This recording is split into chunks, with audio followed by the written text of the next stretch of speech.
시청자 여러분 안녕하십니까? 세상을 바꾸는 바른밥상의 정지혜입니다. 풀과 나무의 파릇한 새싹이 돋아나 싱그러운 봄을 느낄 수 있는 요즘입니다. 이 녹색의 기운, 가정에서도 듬뿍 받을 수 있는 방법이 있는데요. 바로 텃밭을 가꾸는 겁니다. 농작물을 심을 수 있는 땅이 있어야만 할 수 있는 것이 아니라 베란다, 옥상 등에서도 쉽게 텃밭을 가꿀 수 있습니다. 내 손으로 가꾼 신선한 채소로 요리까지 할 수 있는 텃밭 가꾸기에 대해 알아봅니다. 서울 도심주택가의 한 옥상 텃밭. 이 작은 옥상 텃밭의 주인인 정창수 할아버지는 4월 초에 심은 상추와 파 등을 정성껏 가꾸고 있습니다. 봄부터 가을까지 계절에 맞는 작물들을 키우는 재미가 쏠쏠한데요. 수확물도 제법 많아 이웃들에게 나눠주기도 합니다. 와서 심심하면 와서 놀이 삼아서 농사 지어가지고 봄에는 봄 상추 채소 모두 심었고 여름에는 토마토, 오이, 가지 심어서 또 나눠 먹고. 이처럼 도심 속에서 베란다, 옥상, 자투리 땅에 텃밭을 가꾸는 이른바 도시농부가 매년 증가하고 있습니다. 이는 안전하고 신선한 먹거리에 대한 관심이 높아지고 건강을 중시하는 사회적 분위기의 영향이기도 한데요. 실제로 도시 텃밭은 채소를 직접 길러 신뢰할 수 있는 식재료를 얻을 수 있고 이는 건강하고 균형 잡힌 영양소 섭취로 이어집니다. 또한 수확 과정을 통해 얻는 즐거움과 보람으로 정신적 스트레스도 해소할 수 있습니다. 특히 텃밭 가꾸기는 자녀들의 바른 식생활 형성에도 효과적인데요. 아이들이 농작물이 자라는 과정을 직접 확인하면서 채소와 친해질 수 있고 이는 편식 예방에 도움을 줍니다. 실제로 조사에 따르면 텃밭을 가꾼 후 채소를 먹지 않던 학생 중 66%가 채소를 먹기 시작했습니다. 이와 함께 친구에 대한 적대감과 공격성이 현저히 감소한 것으로 나타났습니다. 한편 가정에서 자녀들과 텃밭을 가꿀 때는 실패 확률이 적은 작물을 키우는 것이 좋은데요. 밀싹과 숙주나물 등 새싹 채소는 주전자 혹은 큰 컵에서도 쉽게 자라고 금방 수확할 수 있습니다. 아이들이 직접 채소를 수확하고 요리도 하는 식생활 교육, 우리 집도 좋은 교육의 장이 될 수 있습니다.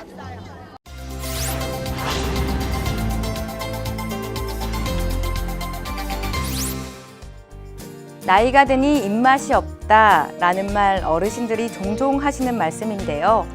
실제로 60세 이상 노년층에게 흔하게 나타나는 식생활 습관 문제가 식사 거르기 혹은 밥과 국, 김치로 때우기식의 식사하기 등이 있습니다.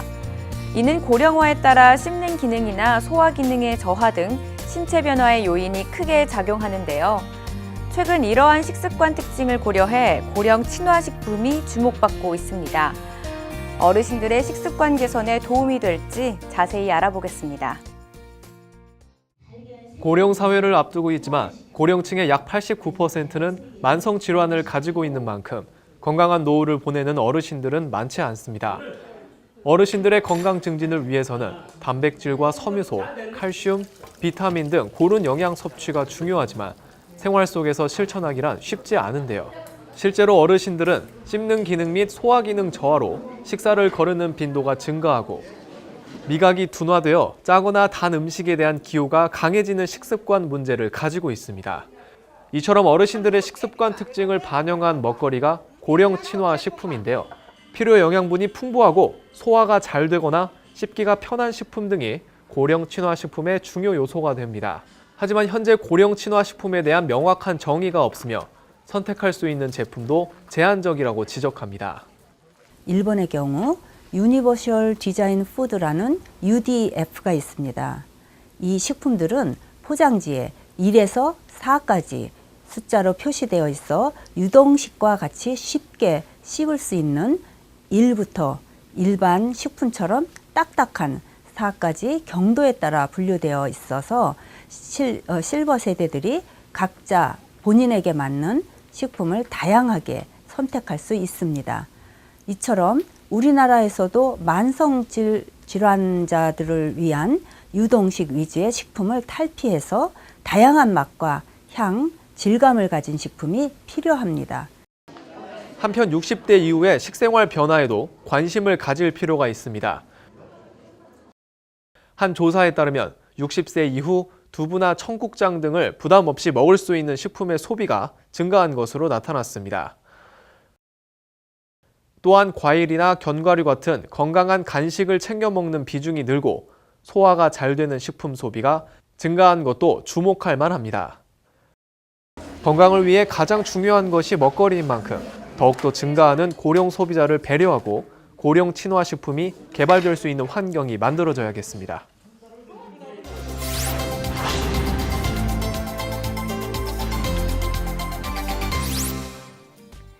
식생활교육 국민네트워크와 한국소비자TV는 식생활교육 전문방송 제1차 방송운영위원회를 개최했습니다.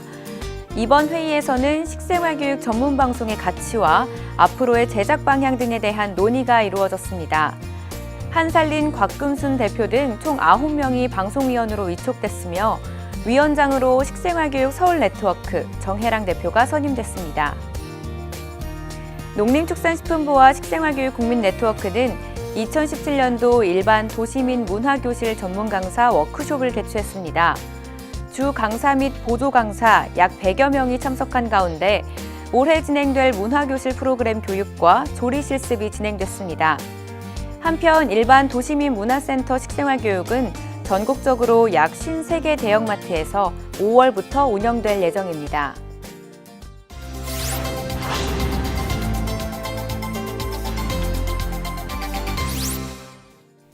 식생활교육 현장 속으로 시간입니다. 인천 송도보건지소의 영유아의 바른 입맛 형성을 위해 식생활 강사가 직접 찾아갔다고 하는데요. 그 현장에 저도 직접 다녀왔습니다.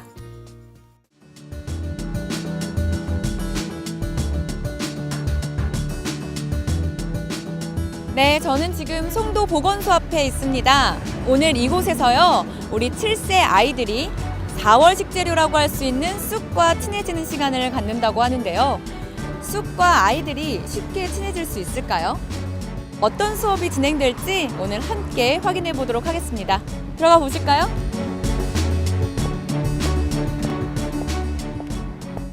선생님 안녕하세요. 네, 안녕하세요. 벌써 준비 중이시네요. 네, 시간이 좀 많이 필요합니다. 어린이 수업은 준비 아니, 작업. 오늘 주제가 쑥이라고 들었는데 쑥 네. 말고 다른 그런 나물들도 있네요. 아, 네, 봄에 나오는 대표적인 나물들이죠. 음. 그러니까 아이들이 그 쑥만 가지고 하는 것이 아니고요. 다른 나물들과 비교해서 봄나물의 특징은 어떤 것들이 있는지 뭐 이런 것들을 좀 오늘 관찰하려고 합니다.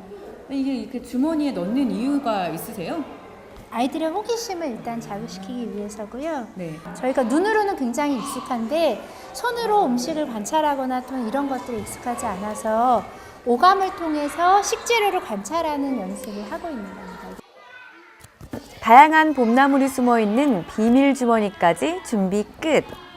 이제 본격적으로 오감만족 냠냠이의 맛있는 노래교실이 시작됐습니다. 책상에 앉아있는 우리 아이들의 눈빛은 한 곳을 향하는데요. 동화 속 주인공 7살 오기와 오기 할머니가 쑥을 캐고 쑥떡을 만드는 이야기에 귀를 기울입니다. 이제 아이들이 동화 속 주인공 오기처럼 직접 쑥떡을 만들어 보는 시간. 뭐가 있을까?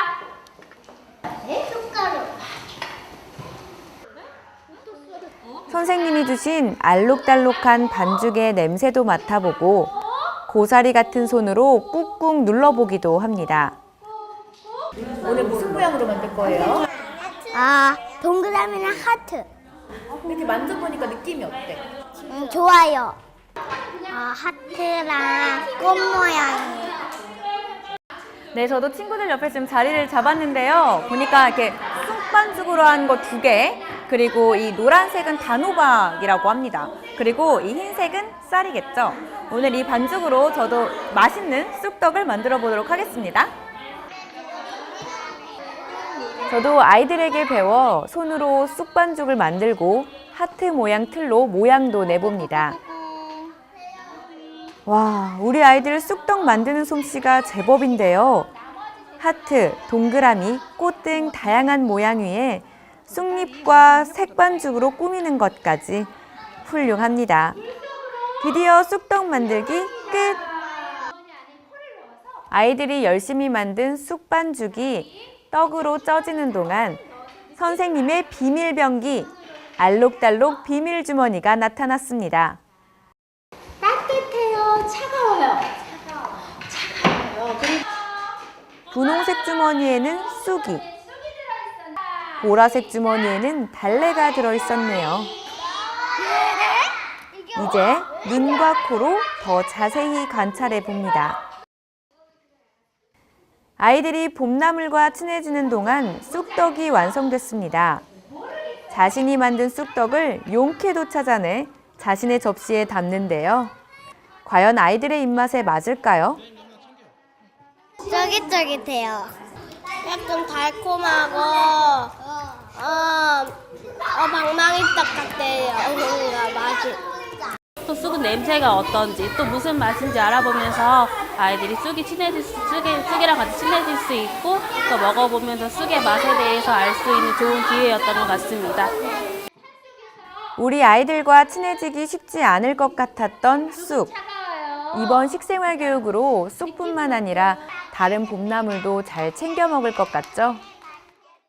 유아기 때 형성된 식습관은 평생의 식습관을 좌우한다고 하죠. 오늘 쑥과 함께한 이 식생활 교육으로 우리 아이들이 조금은 더 건강한 입맛을 길들이지 않았을까 싶습니다. 다음 시간에도 더 생생하고 재미있는 교육 현장으로 찾아뵙겠습니다.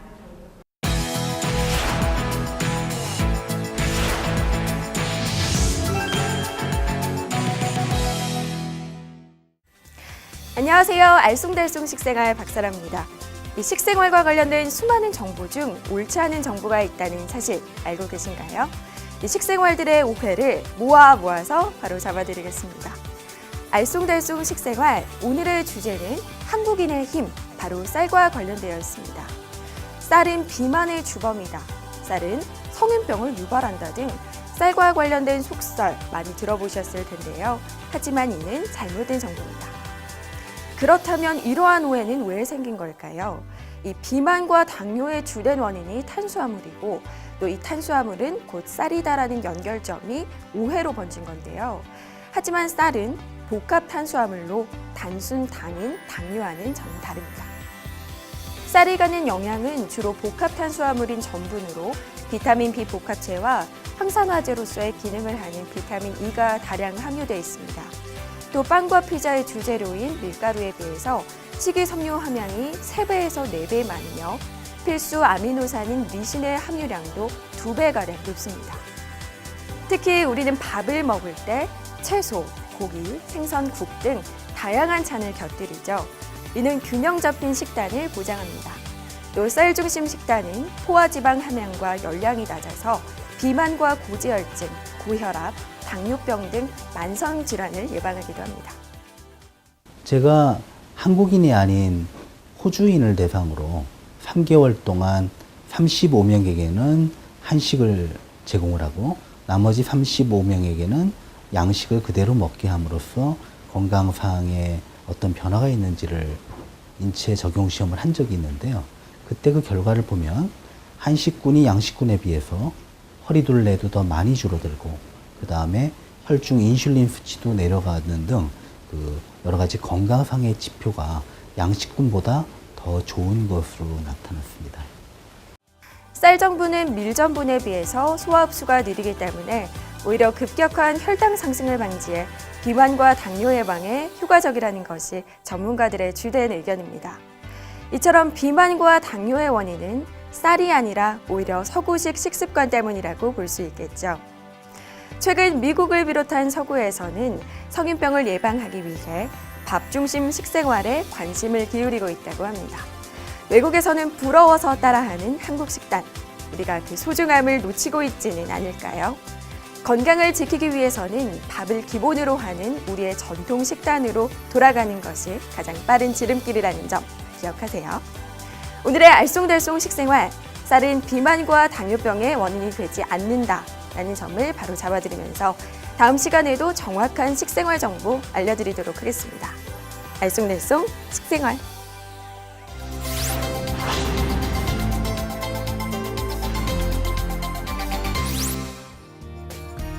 가족, 연인과 함께 여행 계획하고 계신가요?